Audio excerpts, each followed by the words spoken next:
हाल ही में national payment corporation of India ने UPI transaction अगर 2000 से अधिक है तो उस पर सरचार्ज लगेगा, इस बात की घोषणा की है। तो इस बात में कितनी सच्चाई है कि 2000 पे सरचार्ज लगेगा या नहीं लगेगा, लगेगा तो कितना लगेगा, उसके लिए क्या क्या शर्तें हैं।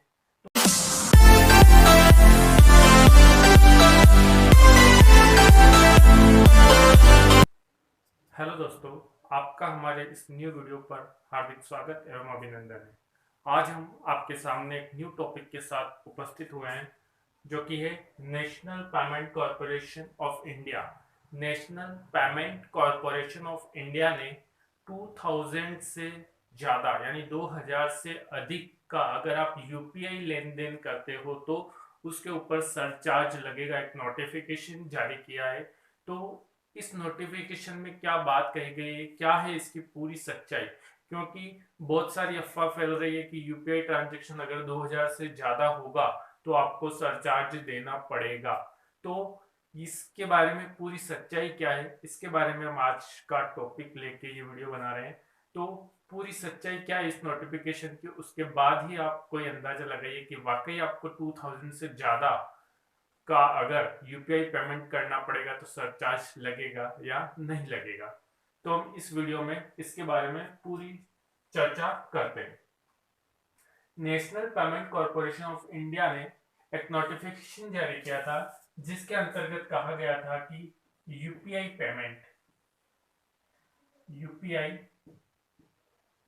पेमेंट अगर कोई यूपीआई से पेमेंट करता है और वो पेमेंट 2000 से अधिक का होना चाहिए, दूसरी कंडीशन 2000 से ज्यादा का पेमेंट होना चाहिए, 2000 से ज्यादा का पेमेंट होगा तो सरचार्ज लगेगा।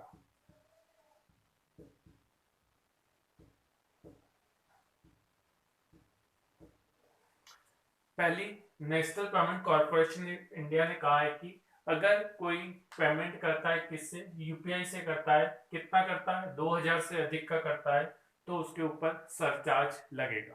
अब सरचार्ज कितना लगेगा, उसकी क्या क्या शर्तें होगी, इसको हम विस्तार से चर्चा करते हैं। तो national payment corporation of India ने कहा है कि यूपीआई से अगर कोई पेमेंट करता है, वो पेमेंट 2000 रुपए से अधिक का है तो उसके ऊपर सरचार्ज लगेगा। और सरचार्ज की रेट इन्होंने दी है 1.1%।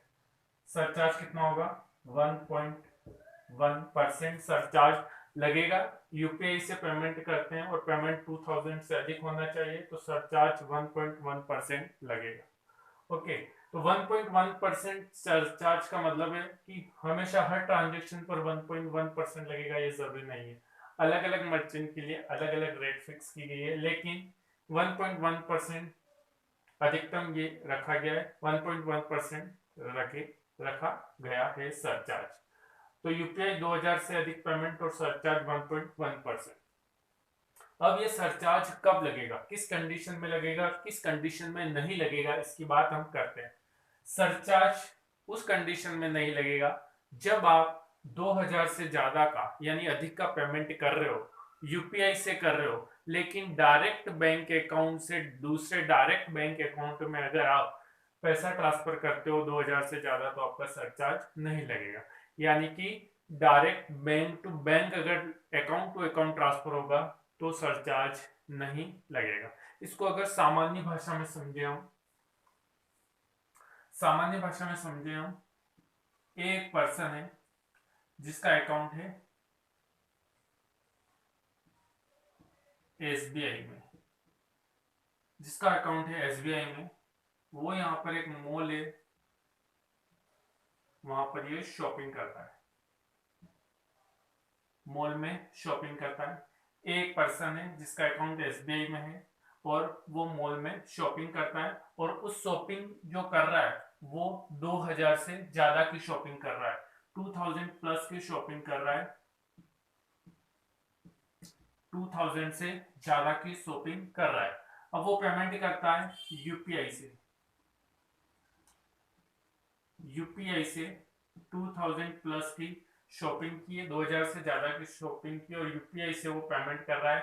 एज ए पर्सन अपने एसबीआई अकाउंट से सीधा यूपीआई से पेमेंट कर रहा है, अगर ये पेमेंट मॉल के बैंक अकाउंट में कर रहा है सीधा, माना कि ये मॉल के बैंक अकाउंट से सीधा एसबीआई से अपने अकाउंट से सीधा मॉल के बैंक अकाउंट में ये पेमेंट कर रहा है, तो इस कंडीशन में सरचार्ज नहीं लगेगा, नो टैक्स, सरचार्ज नहीं लगेगा। तो सिंपल सी कंडीशन है, अगर आप एक बैंक अकाउंट से दूसरे बैंक अकाउंट में डायरेक्टली पैसा ट्रांसफर करते हो यूपीआई से 2000 से ज्यादा का, तो किसी भी प्रकार का सरचार्ज आपका नहीं लगेगा। तो यहाँ पर एक पर्सन है जिसने एसबीआई से मॉल के बैंक अकाउंट में सीधा 2000 प्लस का शॉपिंग करके पेमेंट किया है यूपीआई के थ्रू, तो बैंक अकाउंट है दोनों, मॉल के बैंक अकाउंट, एसबीआई का bank account, directly bank account link है, तो इस कंडीशन के अंदर आपका सरचार्ज नहीं लगेगा। दूसरी कंडीशन देखते हैं, कुछ लोग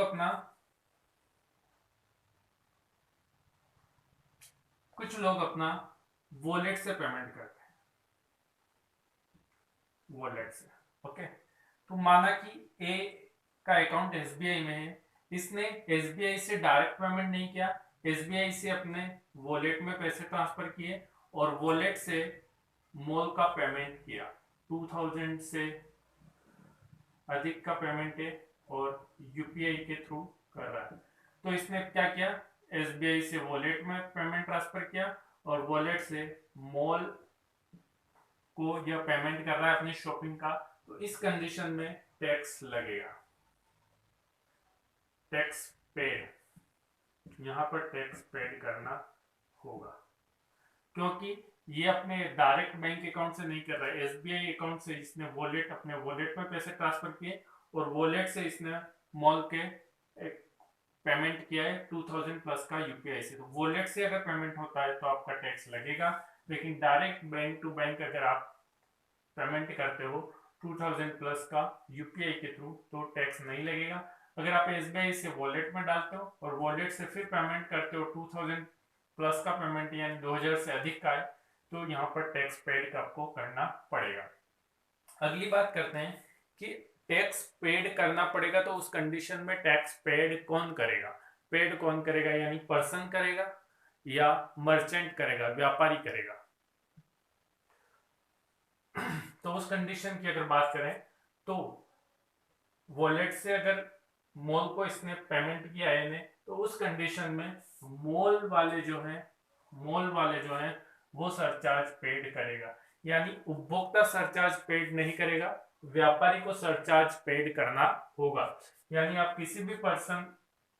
कोई भी पर्सन किसी मॉल से या किसी भी शॉप से कोई सामान खरीदता है और वॉलेट के थ्रू पेमेंट करता है, direct bank to bank account नहीं है, वॉलेट के थ्रू या और किसी कंडीशन में क्रेडिट कार्ड से जो कि direct bank to bank connect नहीं है, तो उस कंडीशन में वॉलेट के थ्रू अगर पेमेंट करता है, तो जो व्यापारी को पेमेंट किया है उसने, उस व्यापारी को ही सरचार्ज देना पड़ेगा, यानी मर्चेंट को सरचार्ज देना पड़ेगा।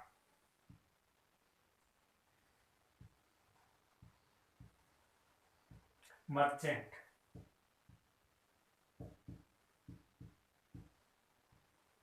व्यापारी,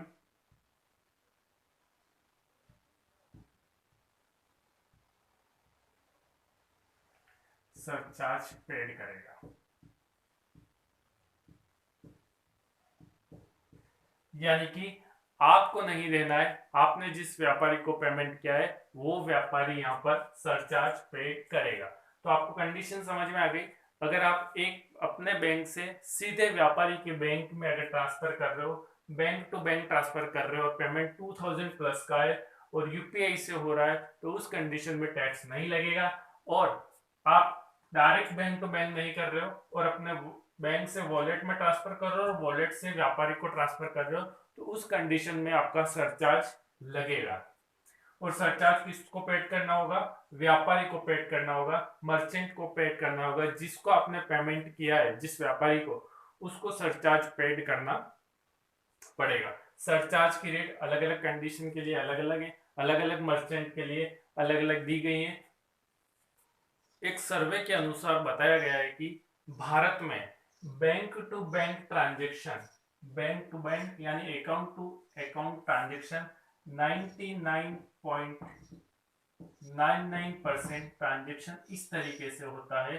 तो इस कंडीशन के अंदर सरचार्ज जो लगा है उसका इफेक्ट ज्यादा नहीं पड़ेगा, और जो पड़ेगा वो व्यापारी पर पड़ेगा, मर्चेंट पर पड़ेगा, क्योंकि पेड किसको करना है, व्यापारी को करना है। तो आप समझ चुके होंगे कि कौन सी कंडीशन में आपको सरचार्ज पेड करना है। तो नॉर्मली जो सामान्य लोग हैं वो सरचार्ज को पेड नहीं करना है। जिस व्यापारी को पेमेंट किया है, अगर बैंक टू बैंक नहीं किया है, उस कंडीशन में आपको सरचार्ज चुकाना होगा।